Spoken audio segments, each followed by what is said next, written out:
Hello and welcome to the second episode of second season of BTW podcast, Bellabeat Talks Wellness. With us, we have a wonderful guest, Hana. She's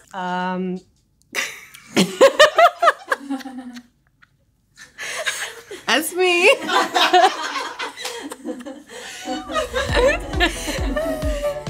Here with us, we have a wonderful guest, Hana. She is a diabetic health coach, strength trainer, yoga instructor, and also lymphatic body therapist. Welcome, Hana. Can you please just shortly introduce yourself to our audience? Thank you so much for having me. I'm excited to speak to you.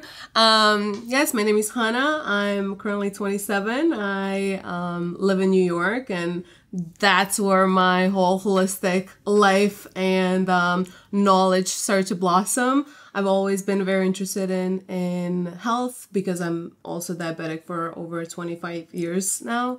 However, once I moved to New York and was on my own without really the help of my mom, first and foremost, and then my doctors and everything, I was like, okay, now I'm on my own. And I decided to go step by step in unraveling the health journey, and hopefully I'm starting to help others as well. Awesome. So I guess it would be fair to say that your chronic condition kind of influenced your personal journey and your professional journey as well as a health coach, right? 100%. I think that, you always have many interests, right? But definitely because I have diabetes for such a long time, and I know how not to take the health for granted, has become a huge importance in my life to okay, like, what is health? How can we all help each other to be healthier and fitter and happier if you have an underlying issue or problem? Because I think now working with a lot of people, everyone has something, Yeah. I'm not the only one that has ups and downs. Every single person that I encounter has something. You just have to ask, hey, are you okay? And people will tell you. So it's important. And I mean, when you go, so I try to get myself educated on diabetes before speaking to you, and kind of all the correlations with that it has, or like influences that it has on women's health. But what I notice online is that it seems that everybody online has an opinion or thinks they know a lot about this condition, how you get it, how you develop it, or like what it means. But I think especially the wider public is kind of still clueless. So could you just like walk us through the basics of being a diabetic and what it means for your health? So basically, I have to say that even though, we get overwhelmed with so much information out there, and not each information is as valid, I think it's great that we're speaking about it, because diabetes itself is also not just important for me as type 1 diabetic. It's also very important for people who are type 2 diabetic, and also about everyone else, because everyone has, metabolism happening inside of their cells. So I think it's amazing that we talk about it. Before it was like, oh, diabetes, I don't have that. I don't need to know about that. Now, especially after we saw the glucose goddess and like more people talking about the sugar spikes and correlation to cortisol, it is affecting all of us. Just because I see it on a daily basis and I see, my insulin levels and my ups and downs, doesn't mean that, you in the morning don't have a blood sugar spike, or in the middle of the night, a little dip. So right. I'm really happy that we're having this conversation. And if we don't have all the facts right now, that's totally fine. Like, we need to speak, we need to share, and I'm totally up for it. That's amazing. Yeah, I guess you just mentioned like that everybody's blood sugars are different throughout the day. And I think like a lot of us that are into wellness also got into that craze of measuring our blood sugar. I haven't tried it before, but I see a lot of people in the community, they got themselves, all the tech and try to measure their blood sugar to better manage their nutrition and workouts and so forth. How do you see that kind of as a trend now almost? like I said, I mean, people were like, "Oh, it's a trend, you know, everyone is now on this CGM glucose monitor wagon," and I think it's amazing. Why wouldn't you use something? Of course, now we're talking about like not enough supplies for diabetic people. Right. There's enough of supplies. It's totally fine. And I think it's amazing that you're interested in seeing like, okay, for 2 weeks, I'm going to see how my sugar is going up and down. I'm going to see, oh, maybe in the morning when I wake up and there's a bunch of cortisol, you know, shooting through my bloodstream. Oh, I see the increase. Or no, I'm actually fine. My body is well regulating. It's great. Or if I'm having, you know, a long run before a marathon, am I dipping low? Do I need a banana before the workout? I think it's amazing, and I don't think we should judge people on trying to figure out their health. I think it's amazing, and I highly support it. I had my own trainer, Andrea, do the CGM with me. We actually did a little video. You know, she's a perfectly healthy person, works out daily, eats well, and she was like, I want to see it, you know, and she saw a little dip in her blood sugar, like, I think it was like after certain workouts. It's amazing. Like, everyone should do it. It's pretty cheap. I mean, $50 to see for 2 weeks how your body's metabolizing the food and how the workouts that are impacting you. I think it's amazing. Yeah, amazing. I support it. I'm convinced. I want to try it as well. I'll read your graphs. I'm totally into optimizing everything around your lifestyle. I think it can be a great help to people to understand how things impact their bodies and their performance. So 100%. I totally agree. But I saw those concerns online when people were talking about supplies and shortages and so forth. But I really don't think, and especially because now there are companies that do just, you know, obviously they brand it differently. I don't know if the price point is different. It's the same thing. They just put the sticker and it's called something else. But great, why not? A healthy person will not have it unless it's a glucose goddess who had it for a long period of time. You're not gonna have it for months and months and months. It's fine. It's totally. So it's kind of something that you use for a month and then see how your routine. So the sensor lasts for 14 days, 2 weeks. I think that's more than enough for a healthy person to see like, oh, I see some, you know, like, okay, every morning this happens, or before my lunch I dip, or, you know, and it's like 2 weeks for a healthy person is enough. Of course, you can do it like twice a year maybe, or like if you're changing the city or the season or something. But right, interesting. Yeah, it's amazing. I think everyone should do it. Interesting, very good. But you as a diabetic have to wear it all the time, right? You're constantly monitoring your blood sugar. All the time, yeah. Okay. I can't go away with it. Right. And I guess is there any difference with how the condition impacts men versus women, or is there any difference in managing the condition? I might be biased because I'm a woman, but I mean, you know, women are more complicated with hormones, period. We all agree with it. We all know. Once you pass like the 8th grade elementary biology, you realize, yes, it is complex. We don't learn about it nearly as much as we should. But I think all of the women are now, wait a second, am I really crazy, or am I like, okay, moody, tired, exhausted, irritable, crying? Like, why? You know, we're just crazy women. No, we're not. It's the hormones. Now, how can we help the hormones to become more balanced? That's the thing. But I mean, yeah, men have it easy. In everything. In everything. But yeah, it was interesting when I was trying to research a bit online. I didn't see a lot of literature on how it impacts our natural cycle or vice versa. There's a lot of literature surrounding the pregnancy, right? It can affect the health of mothers and babies during pregnancy, but there's not a lot of research being done on the cycle. Am I correct? Yes. It's also, I think, it's like half and half, I would say. It's a lot of research being done, and we talk a lot about it, but not yet enough, because again, not everyone is diabetic, but we're finally realizing, yes, it impacts everyone. You can apply this to almost everyone.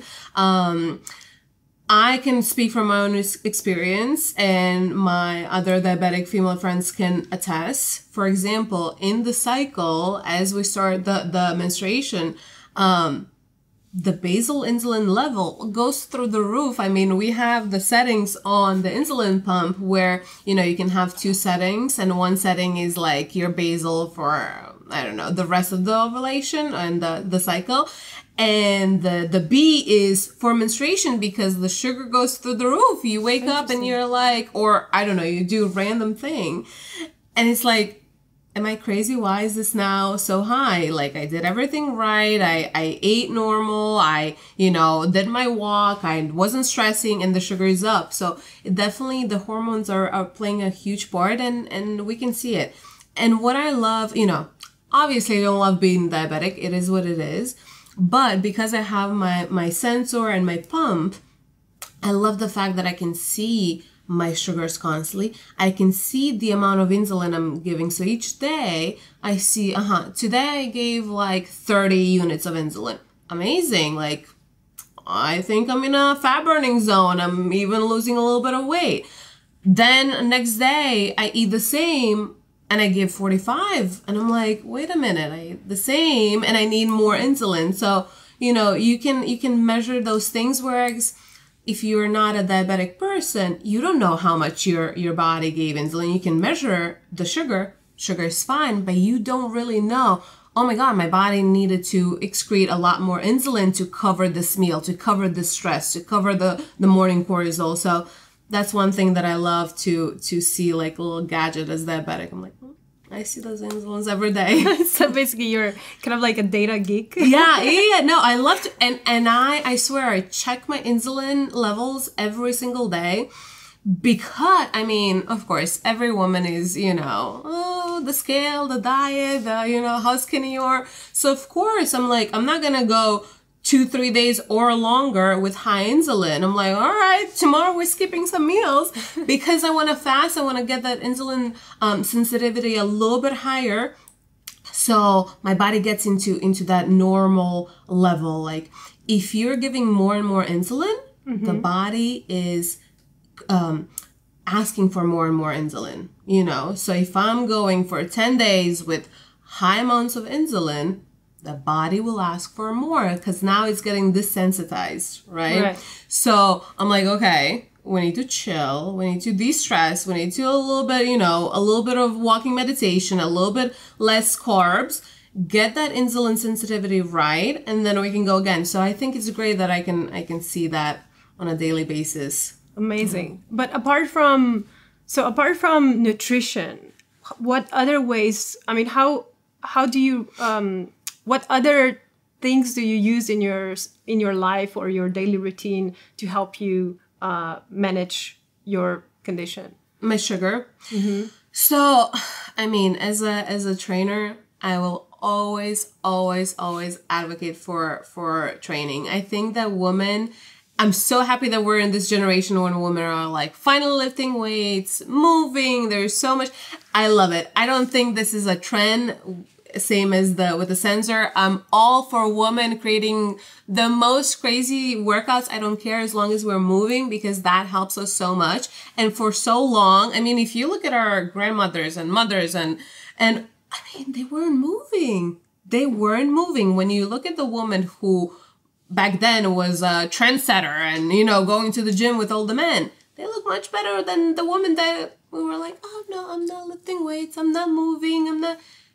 Because it's so essential for us. So for me, that's number one thing. I mean, obviously the training doesn't have to be the heaviest lifting, doesn't have to be hours and hours of cardio. When I'm in Zagreb, in Croatia, dance classes all day, every day. I love it. I don't think like, oh, I'm going to work out. But after a while, I'm like, we're dancing again, you know, I'm getting my cardio, I'm having fun, I'm relaxed, you know. So, you know, at home when I'm next to Zellingai, the park, I go on my hills, I go up and down, I, you know, listen to the podcast. In the matter of 30 minutes of walking, my sugar is going down.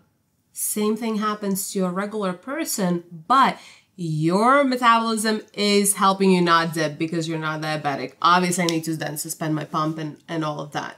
Yeah. Right. But I guess the knowledge of your own body helps you also manage your clients' health and routines, right? How do you go about creating routines for them?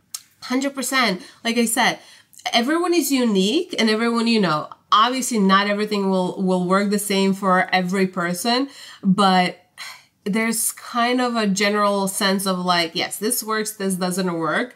And I think that the fact that I can see and monitor myself so well really helps a lot with working with clients, because yeah, I have the primary, I'm the guinea pig, and then I give what works to my clients.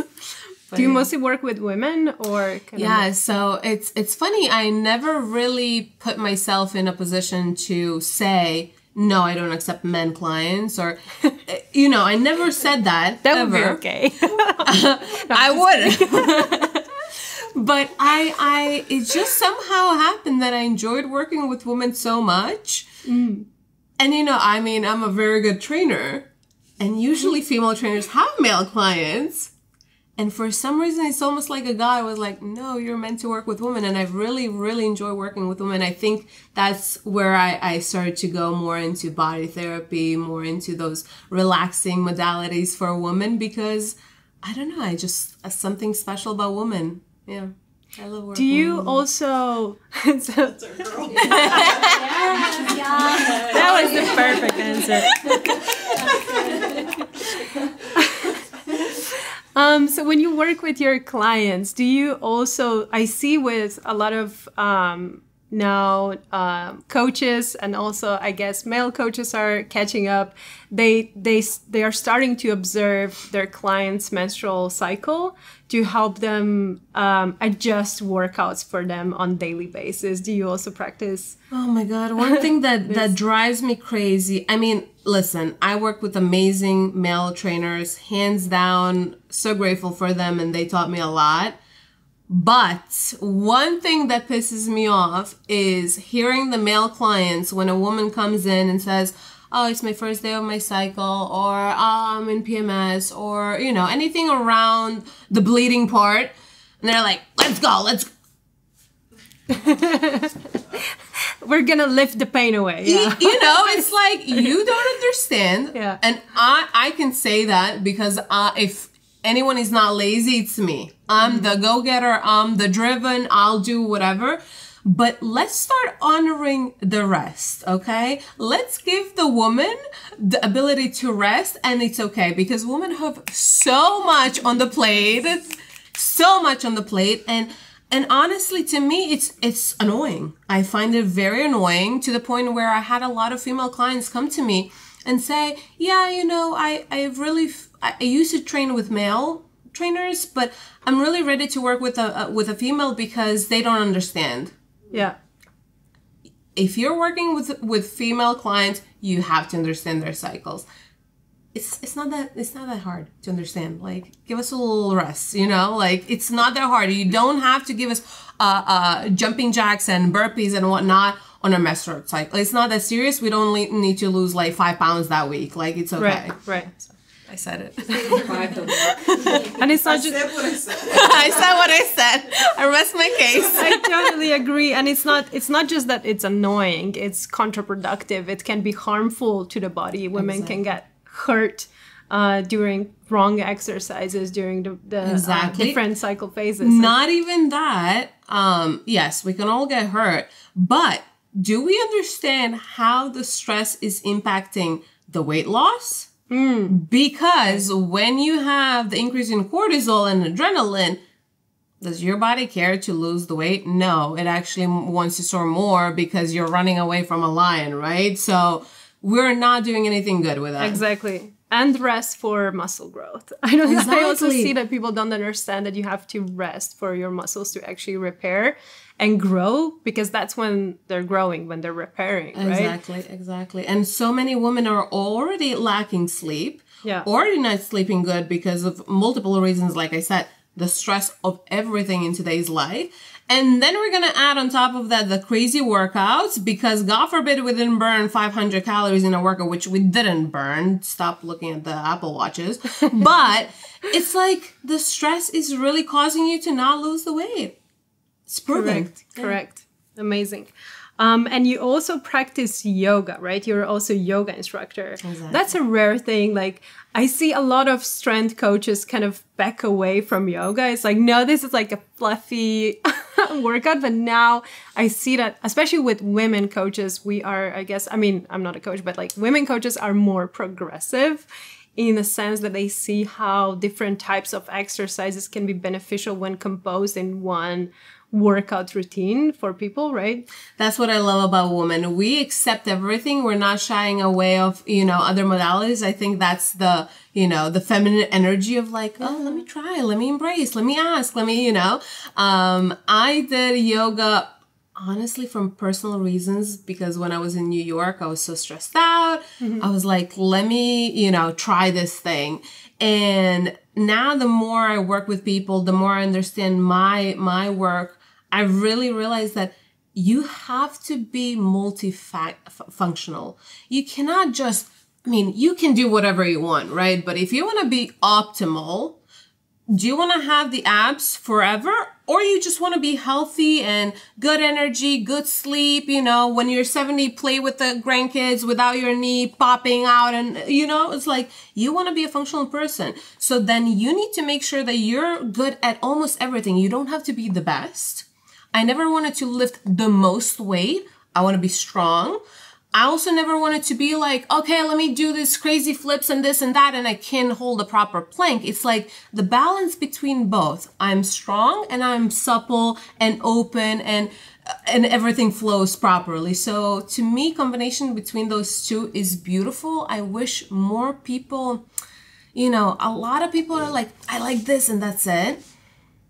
Great, I'm glad you're enjoying it, but sometimes, you have to do yoga. Like I go to Bikram yoga that is boring and hot, whatnot, but like it's an amazing feeling when after you had a crazy leg day or whatever, you lifted kettlebells and dumbbells, you're like, oh my God, let me open. Wow, I'm so tight. Let me open more. Let me stretch that fascia. Same thing with like a person who is always stretching, always so supple, and then can't do a proper shoulder press or a proper plank. It's like, well, your lower back might hurt tomorrow, So I think that combining both is so, so important. Yeah, I think we kind of forget that we as humans are meant to do different things.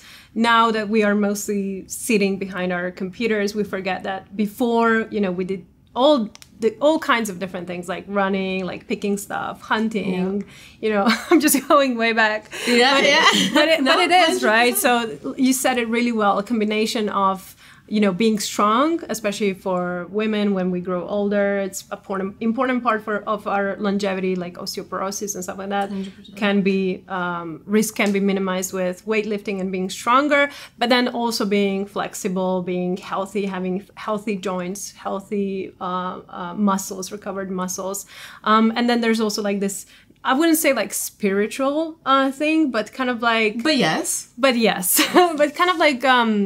flow, like you use that word as well, like flow, opening yourself to flowing energy, just in a way like how you see that your body can be fluid. 100%. I think that opens you up to other aspects of fluidity as well. You have to understand that you are mind, body, and spirit.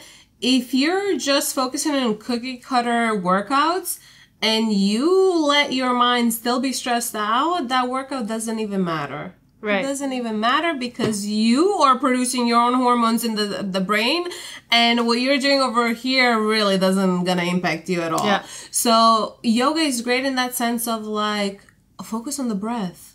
Focus on calming yourself. So many women are shallow breathers, me included. Why? God forbid someone is taking a picture of you and you have a belly because you're breathing fully and openly, right? So Louise Hay, I don't know if you ever read her books, once said that women are shallow breathers because we're afraid of taking up space. That's a big one. That's a big one. Yeah. And I think a lot of women can relate. So I'm so glad that we have spaces where like we're finally breathing in, and it doesn't matter if you have a belly or you don't have a belly, it's fine. You're allowed to breathe. So yoga is phenomenal. I think that the mind is so important, and especially the affirmations that you tell yourself and things that you constantly remind your body, even if they're good or not, they're gonna play out. They will play out. And I see it constantly with my clients. You know, we're doing the lunge or RDL or whatever. Oh, this is my bad side. But why do we have to say this is your bad side? Okay, we established it. It's a fact for now, but don't repeat it. Oh, today I woke up again fat or again swollen. We don't need to again say something that doesn't serve us. So those things, you know, mind is very important in this wellness aspect. Correct. And I'm such a big advocate for workout as a cure for mind. I often get criticized even by my family for working out so much. Like, they're like, why are you working out so much? Like, what are you training for? Or you already look good. Like, why are you doing this? And I'm like, no, I need this for my mind. It's not just for my focus and for, you know, alleviating stress in that moment, but it's also building a certain confidence. Like, when you get stronger, when you believe in the capability of your body, like when you see what you can do, and when you're consistent at it, and you kind of see that you are able to achieve your goals, you build such confidence that you're not afraid of taking up space anymore. I mean, I'm sitting like this just because I'm wearing a skirt. Otherwise, I'd be like men spreading. Like, otherwise we would be Rihanna. But no, it's a total, like, it helps you achieve a totally different mindset and outlook, like, to the world. 100%. Especially as women, I feel like sometimes we feel kind of like weaker, smaller, a little bit like afraid of everything around us. And then when we're strong, when we can like lift more than men, that's an amazing feeling. You know, for me, it's like, okay, get the confidence that you can walk into a gym. I have so many friends, girlfriends, who are like, oh, let's go together to the gym. I hate working out with other people. I'm like, then I'm just working again. I know it. But I'm like, why? You know? I'm totally fine if we go for a walk or do like some other activity together, like yoga or something. But why do I need to go to the gym with you and do a workout with you? And what they say is like, oh, wow, how am I going to go by myself? Like, I don't know that gym. I don't know. So the gym is for everyone. And once you get the skills in your body, like you said, you walk up not only into any gym, but to any a room with such confidence that, yeah, I belong, and yeah, I can bring something to the table without, you know, you see it a lot in the women's postures. Exactly. I see it all the time, especially when I'm doing the body treatments. What is all this? Yeah. You know, why? Spread Open out. it. Exactly. And this is also like the heart chakra and our emotions and our throat chakra, and everything is pressing down. No, like breathe it in and open up. Like, I think it's so important. While you're talking, I'm like, yeah. But it's true. And also, I feel like women, I mean, it's nice to work out with friends, but I also feel like you have to build your own workout routine and get used to working out yourself so that you can always do it, and so that it kind of becomes your meditation. Exactly. So that you don't rely on other people. Because I see this a lot of times when like friends, you know, become workout buddies, which is great for motivation when you're starting. But then when one of them can't go, or one of them drops off the wagon, then the other one does it as well, because you kind of rely on that.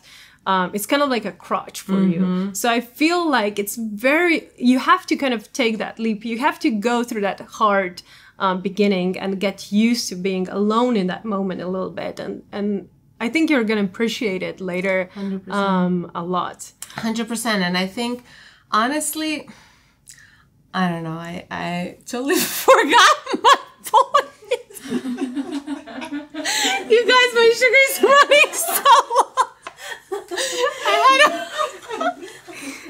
I had a great point. I was talking about that routine. I got my point back. Yeah. Yes. Same thing for the working with a personal trainer. I tell my clients all the time. I have one client who I train now for 3 years, and we went through the entire COVID. we work online, wherever we travel, both of us, we always work out.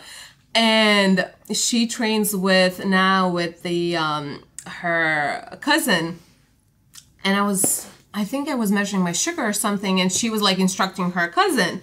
I was like, this is it, Lee. I was like, this is it, because now my job is done. You can, program your own workout. You can instruct others. You know how it goes, and that is it. You don't need me. The other thing is, you want me, great, or your workout buddy because it's more fun, but you are good on your own, and that's so, so important. Exactly. And it requires, like, people, I feel that people think it requires a lot more knowledge of workout to be able to build your own workouts.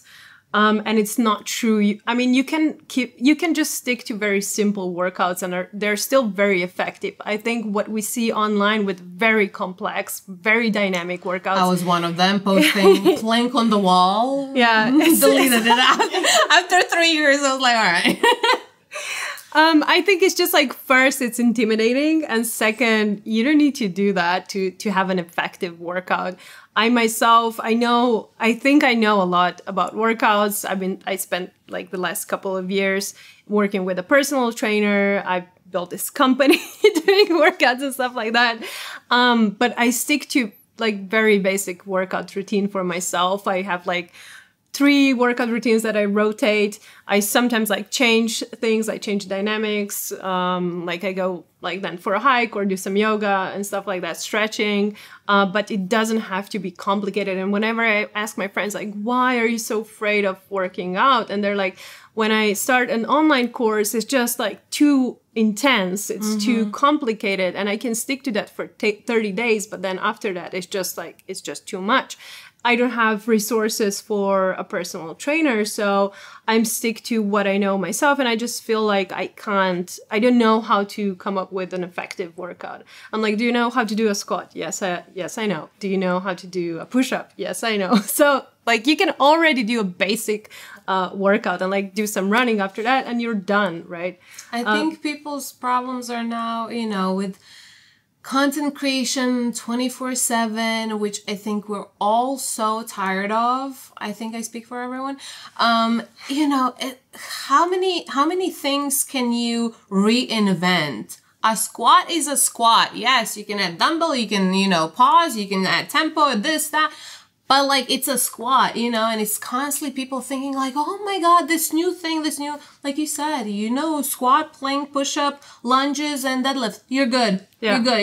You got your full body. Exactly. It's, I think it's also the social media that is like constantly so much going on, which is also great, because if you don't know how to, figure out the workout plan for yourself, I also don't think you have an excuse, because just put it in. Total body workout. It's gonna give you so many, so like, it's good and bad. Like, I'm all for no excuses. I'm so done with excuses anymore. You're a hard coach. Yeah. New York plus Diabetic. I like it. All right. But then we come to kind of the supportive part, if we can call it. This is the lymphatic body treatments. I've never tried it before. Can you just walk us through it? It's so interesting, because I hear that a lot from my clients. I would say about, a good 80% of women who come for my lymphatic are like, oh, I've never done it. Or they've done it like a more French lymphatic, which is a more slower lymphatic drainage. And I'm honestly surprised. I mean, not to say that I was going for crazy spa treatments before, but I was going. I was getting my massages regularly, my lymphatics and all of that. So I'm still shocked that there is not more knowledge about it, and that women are not utilizing that more. And I didn't even go into it as necessarily, oh, the lymphatic drainage and lymph is so untouched territory that I'm gonna, be breakthrough in it. I went into it because when I was teaching the yoga classes, I always noticed in Shavasana, I started to massage people's feet, massage people's necks, ears, head, like when you're laying in the meditation. I was like, I really want to work with my hands, and I did my Reiki, and I was like, something about the touch. I know I need to work with the touch. And that's how I got into the body treatments. And then all of a sudden, it became so popular because so many women, especially in New York, because it's more Western society, are lacking that, you know. In New York, we have a lot of lymphatics. They're more Colombian and Brazilian, and I can attest that they're more beauty oriented. My approach and where I'm coming from to lymphatics treatments is more from health. Yes, we're going to work on your cell. Yes, we're going to make you slim. Yes, all of that is great and amazing, and I want those things too. But you have to understand why the lymph is so important for you. Do you even understand what the lymph is, right? Do we understand the lymph doesn't have the pump the way the blood circulatory system has the heart? So the only way you're going to move the lymph is the exercise, the diet, and manual lymphatic drainage. So you have to utilize all of that because the lymph is crucial part of your health. I mean, it's like what they say, sewage water system, where, you know, cleans up the waste and brings the fresh fluid with oxygen and nutrients throughout your body.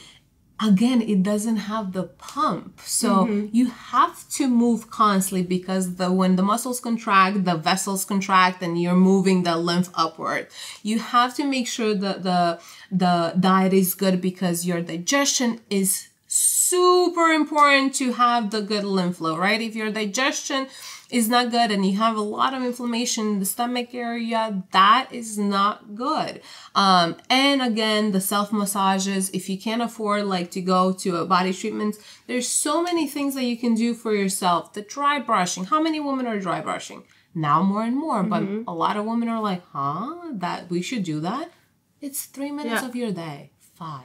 You know. And especially for women, because the lymphatic system is extremely important for excreting hormones, which are, you know, also, I wouldn't say byproduct, but like, so important part of your menstrual cycle, right? 100%. And I think like women don't really know that this is also really important. It's not just regulating your hormones, like creating your hormones, it's also excreting hormones. Exactly, right. So again, the waste is being excreted by the lymph, and a lot of women don't have a very good cycles. Let's be honest, in today's world, we're so stressed out. More and more, I work with so many women who they come and they're like, oh, in this period, we can't work out. I'm on my period. You know, I'm going to be this or that. I'm not saying we need to work out crazy like you would with male trainers, but you have to move.